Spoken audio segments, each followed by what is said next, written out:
This should be the last video in this series. We're going to talk about what happened during the voting process. So after the question was called, again, the motion was not reread and the voting process started. So what happened is you had the tellers come around with the ballots for each section, and they would look at your badge, and if you had a voter badge, then you would get a ballot. So I got mine, I voted, and I put it in the little clear box that they had. And at this point, we still had not appointed our observers, and I was a little bit anxious about that. I didn't want the counting to start before that had happened, and nobody was asking me about it. So I approached the front and found a page and let her know that we needed to appoint our observers. So as I'm standing there waiting for the page to come back, Mr. Larry, who was an amazing, comforting presence that day, came over and asked me to take a seat. And I told him I would be happy to take a seat. I had just gotten in trouble earlier that day for sitting in that section. So there was an empty seat there and I sat down. Well, as I'm waiting for the page to come back, another batch of tellers come around for that section and they offer me another ballot. And I told them I've already voted. And they said, okay.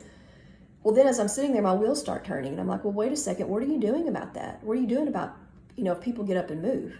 And they said, we don't know. And so the next thing I know, they're coming on the stage saying that we have to start all over. And they said there were reports of cheating. I didn't personally see any cheating. I don't know if anybody actually did move in their seats to cheat, but they said that people were moving in their seats and that people were passing their badges around. So now, mind you, people cast their ballot and left thinking that they were done. So there were many people who voted in the first round that did not vote in the second round. And that's something that I've learned in the days since then. So at this point, as I'm sitting in my seat and we're about to do the recount, I'm kind of paranoid as to what do I do? Where do I go? And so I asked Mr. Larry, the security guard, can I go back to my seat now? And he said, absolutely, I will escort you. So he escorted me back to my seat.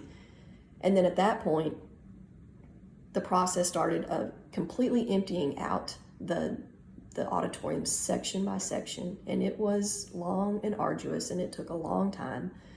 And the way it worked is members would file down to the front and they would get a new ballot and they cast it into a big, huge cardboard box and they had their voter ribbon cut to show that they had voted. So we were in that room for a long, long time. And, people have said that they weren't allowed to read the room. Now, I need to look this up. I do think it is a Robert's Rules of Order that once voting starts, and maybe even once debate starts, that you cannot re-enter the room unless there is a recess. So that I think they were following the rules in that way. I'm trying to be gracious and not cast too many aspersions on that. But the whole process taking so long, I think, is what is the issue. We were assured that they were prepared for a paper ballot vote, but again, I'll let you decide for yourself on that. So, ladies, that's the long and short of what happened that day. As more things come to my mind, I will do my best to inform you about what happened. But it's been a process to get through this past week. But one thing we have learned is that y'all are not finished. We're not finished, and we are still looking for our special meeting on October the 11th, 2026.